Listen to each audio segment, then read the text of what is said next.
Hey guys, and welcome to another episode of Parlay Revival. So the time has come for us to finally clear out of Indonesia, to head over to Malaysia and haul the boat out to take care of a pretty bad case of blisters on our hull. But despite there being a rule change about cruisers being allowed to change their crew list when leaving the country, we have found ourselves in the one location that has not yet recognised this change yet. And immigration aren't letting my girlfriend Britt leave with us to sail to Malaysia.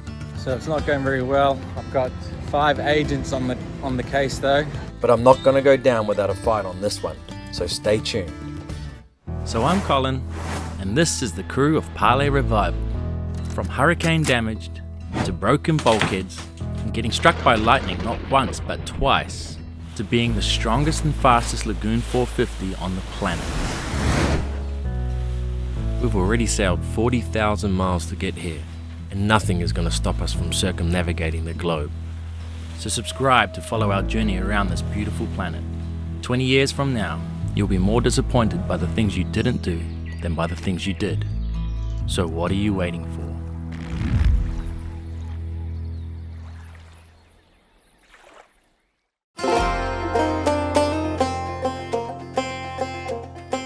I'm quite sad.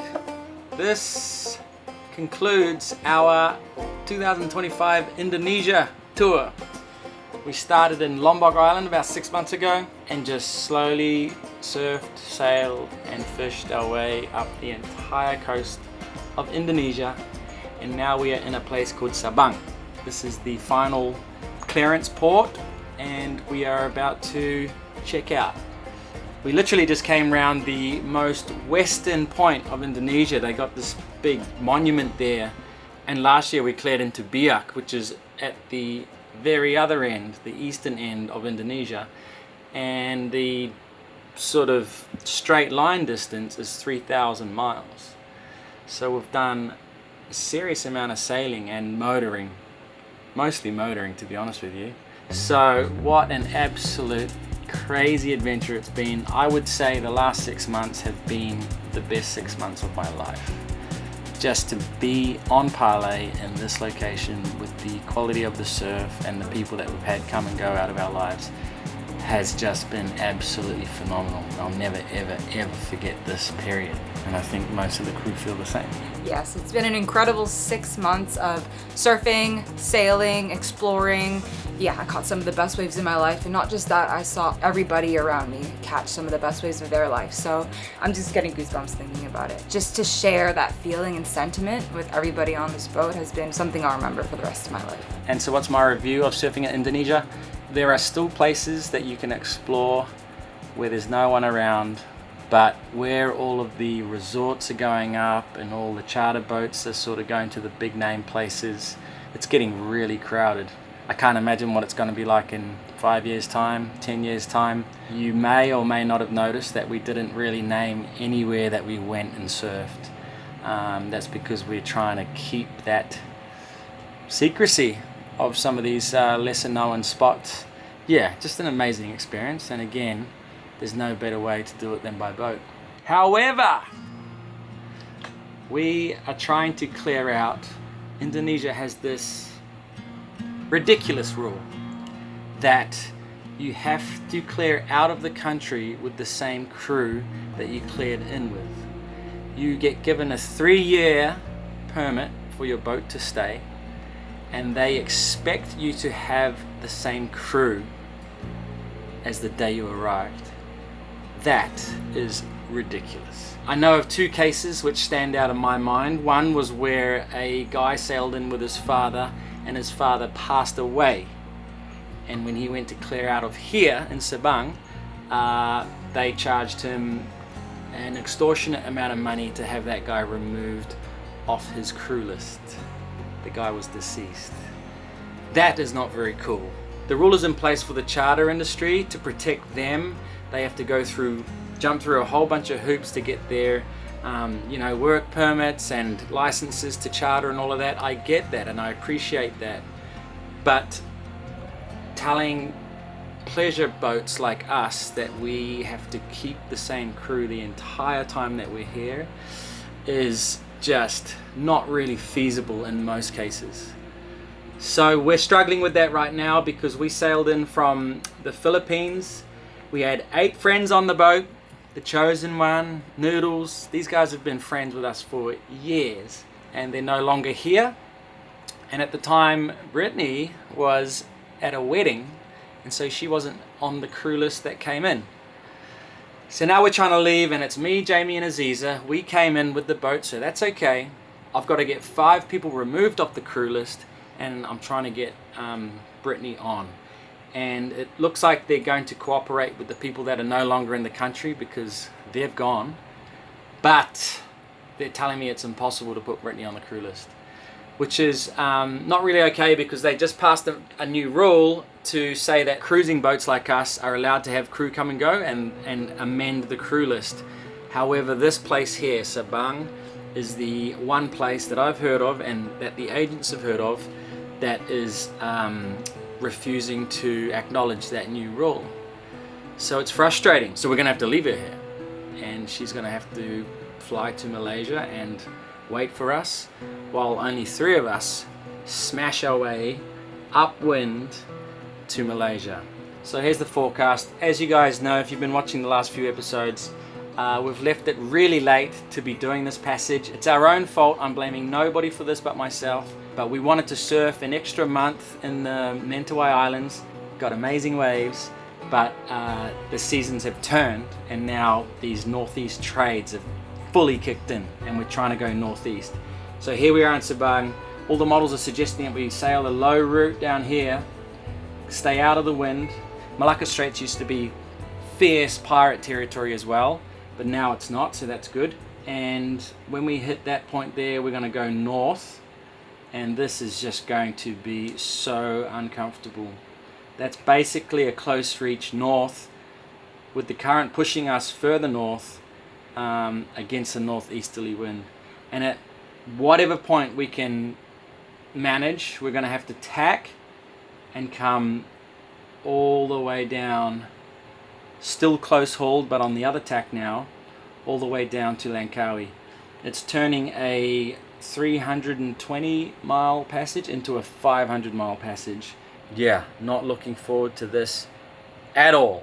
We still got the diesel bug on the port side, so we're leaving that tank alone. We're completely filling up the starboard side tank now, so I've just ordered another 200 liters of fuel, so we're going to be completely full because we might be motoring for 5 days. Everything's going to be okay. By the way, look at this. This is marine traffic. This tells you all the ships are in the world. This is where we're going. This is the Malacca Straits, and there are so many ships and they're going between 20 and 30 knots. We're going to be pottering along upwind at about 4 knots. It's going to be absolute carnage, especially on this this channel here. That's why we're sort of going low under it to start with, and then gonna boost straight across it, trying to get the quickest path through that shipping zone. But yeah, that is a crazy amount of ships.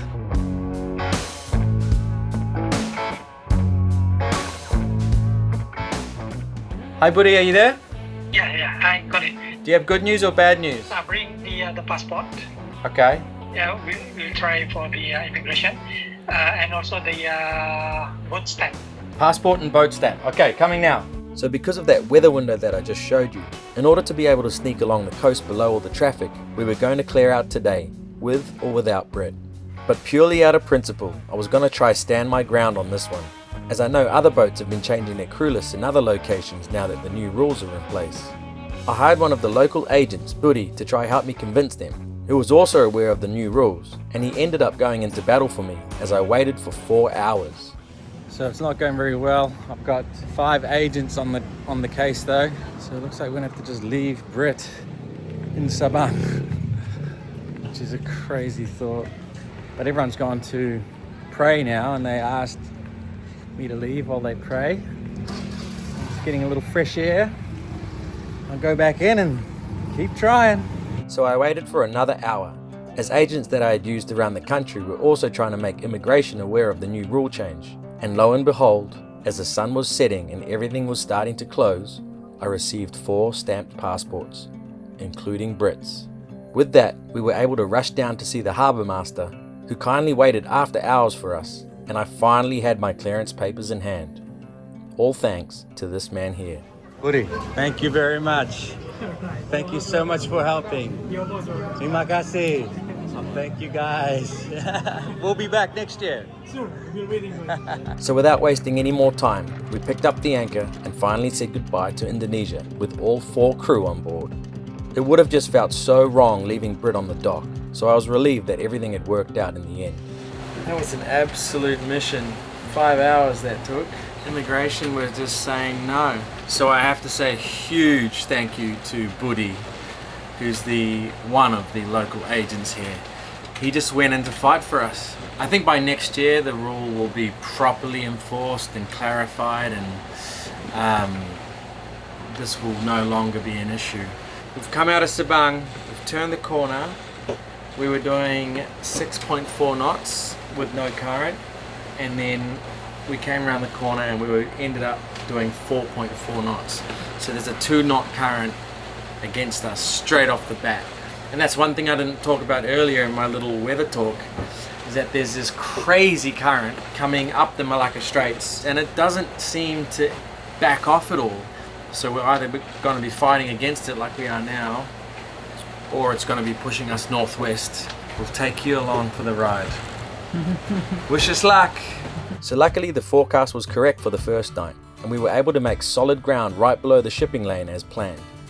We were motoring rather than sailing, but I've found it's best to be happy with that in these areas, especially after hearing some of the stories about what happens when you get the wind against the tide in the Malacca Straits. Good morning, guys. Well, that was night 1 done and dusted. Not bad, actually. The wind stayed on our nose the whole time, relatively light, so we only had the headsail up. We couldn't really sail. And yeah, no squalls. A few cargo ships, and by a few cargo ships, I mean like 20. Oh, he's gotta be on one of our laps. I've seen a few things in the water as the sun started to rise, but the strangest thing that just went by was a floating coffee table. We were lucky to even have Britt on board as a watchkeeper, as we motored east in anticipation for the dreaded northeasterlies that were expected to make life very difficult for us heading to Langkawi. All of a sudden, we were approached by a random fishing boat, who thankfully were all smiles, and were simply asking for a snack in exchange for some fish. We're sailing along at 6 knots, motor sailing. They keep going like this, like they're hungry. We can't think of what to throw them, but we've got a couple cans of sardines here. They'll love it. We're gonna give them a Parlay Revival filleting knife too. This obviously wasn't their first rodeo, as they skillfully came alongside and reached out with a net to collect their treats. We scrambled to grab whatever we could find to give them. Oh, it makes me so happy that we could do something like that for those guys, you know? They're out here for days, maybe weeks on end, just fishing with whatever food they bring from home. So just see people helping other sea people. It's really great to see the smile on those guys' faces. One thing I forgot to mention earlier is that these towns right here were the ones that got smashed by that cyclone that you saw. These towns here had major flooding, crazy rain, landslides, a bunch of people lost their lives. So I've got a lot of respect for these guys that are out here still, you know, working and catching food for their families, because it's not pretty in there right now. We just gave them a couple of things.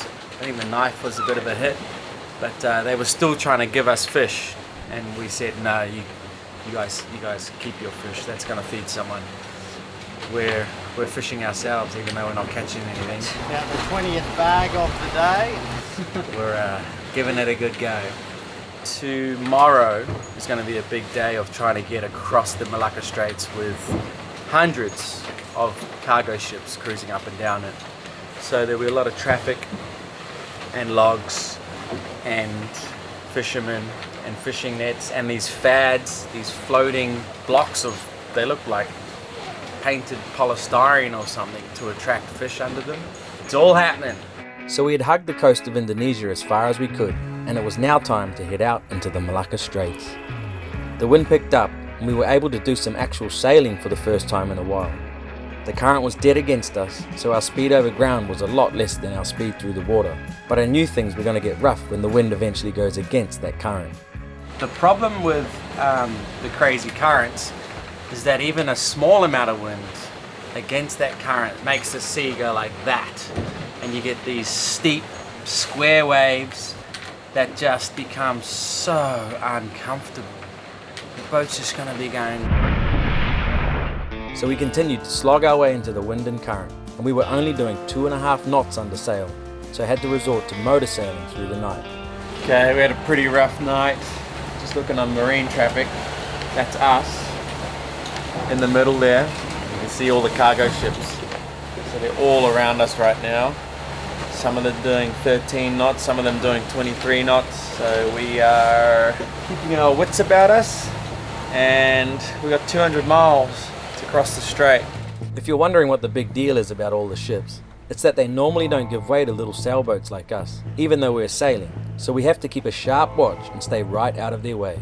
The current is absolutely destroying us, so we're motoring and sailing and doing about 5 knots. So the wind's meant to be northeasterly, like you guys saw, and it's southerly right now. So I'm not complaining about that. We're using that as a beam reach on the starboard tack. I'm going to try get there. I cannot wait to get to Malaysia.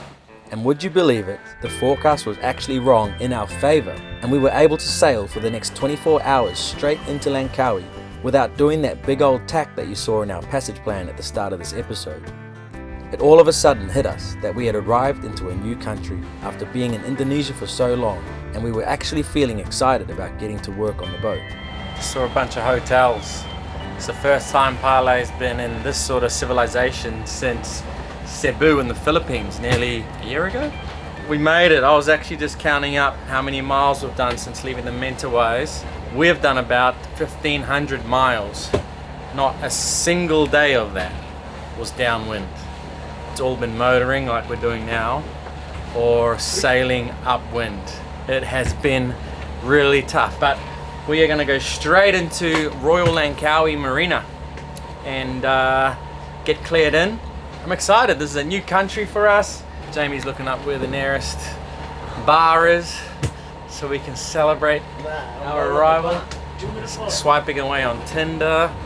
What else? Not yet. Royal Langkawi Yacht Club. Royal Langkawi Yacht Club. This is Parlay. Do you copy?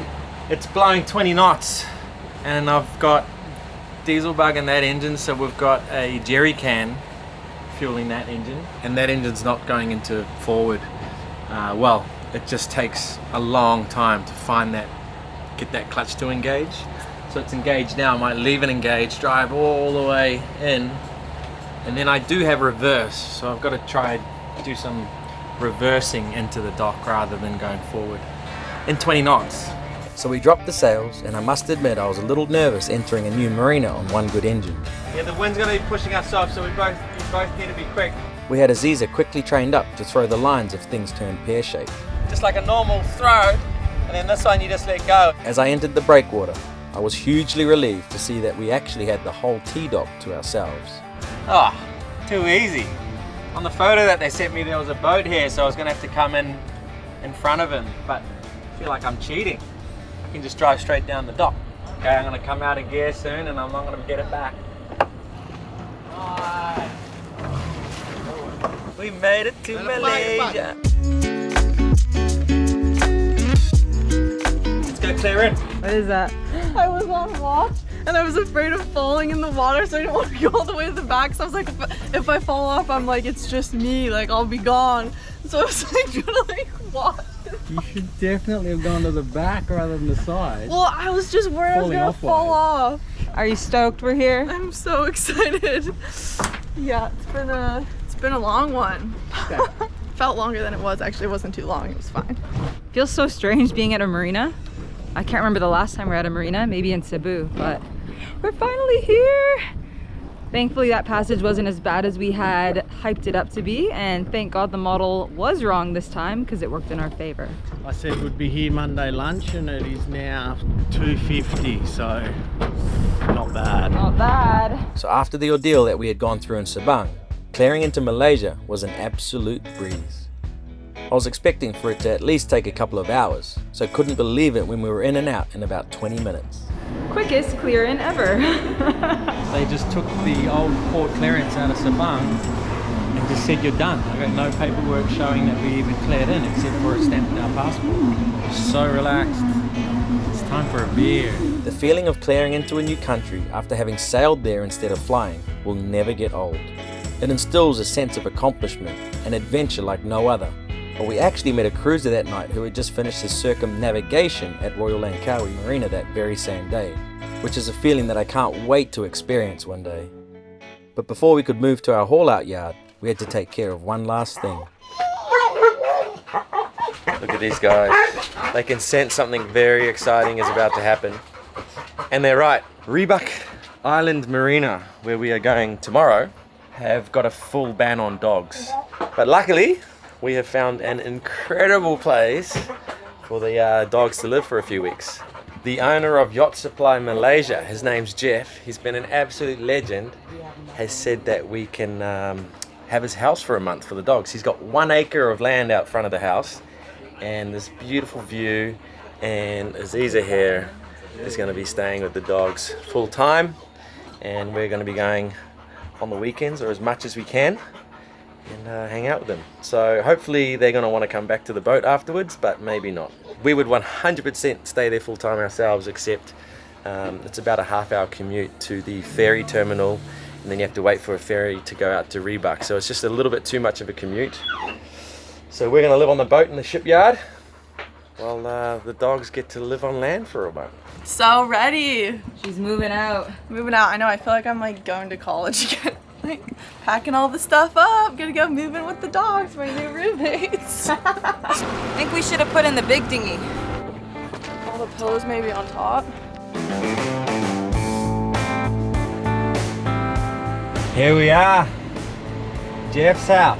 It's completely unfurnished, so we just bought a couch and a little table. He's got beds though, that's one thing. This is your new home, guys! Hey guys! Good boy! He goes straight up the back. Oh my god, look at him! So apparently there's monkeys up in the trees here, so they're gonna have to work out their territory. Stay. Inside. Look at this view. Look at all this space. This is incredible. So this fully fenced yard and huge front lawn were absolutely perfect for the dogs. And with Aziza staying with them as well, we knew that they would be having the time of their lives. Slow down, mama. Why you talk so mean? Good Lord, man, shit. It ain't what it seems. Got nice clothes, late night shows, boogie down at the bar, fiddle tunes and homemade booze, but it always goes too far. Shooting pool, crack a jack, take off now and don't look back, but hey, don't you wanna play?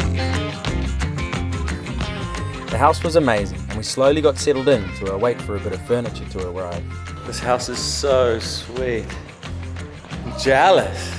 Oh, and there was one last thing I had to take care of. 2 dogs came under the gate here and ran up the driveway straight towards our dogs. So I've got to take care of this gap. No good. So let's take care of this.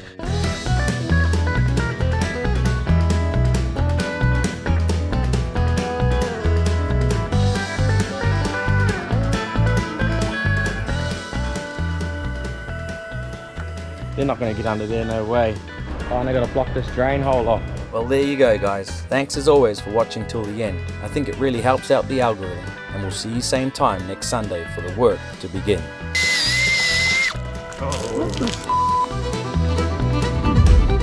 This is the damage caused by one of the big logs. Lucky the boat's so damn solid because it was a big knock, but it's smashed up the fiberglass and gel coat there. Add to the list. It's going on the to-do list.